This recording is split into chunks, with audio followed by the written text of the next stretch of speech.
If you want to change your Calendly link name, this quick tutorial will walk you through the exact steps so you can update it in just a few moments. Whether you want a cleaner link, a more professional brand name, or just something easier to share, this is a simple setting to change inside your Calendly account. And if this video helps, make sure to hit like and subscribe for more quick software tutorials just like this. First, log into your Calendly account using your normal login details. Once you're inside your dashboard, look to the top right corner and click on your profile.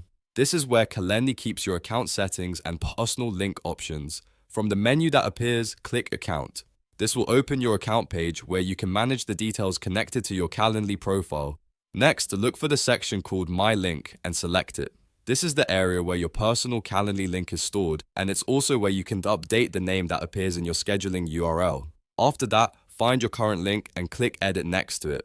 Calendly will now let you change the name portion of your link.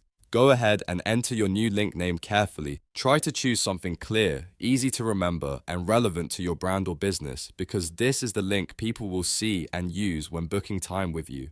Once you've typed in the new link name, double check it for spelling and make sure it looks the way you want. When everything is ready, click Save to apply the change. Calendly will update your link name and your new link will be ready to share. That's it. Your Calendly link name has now been changed successfully. If this tutorial saved you time, don't forget to like the video, subscribe to the channel, and turn on notifications so you never miss another simple how-to guide. Thanks for watching, and I'll see you in the next one.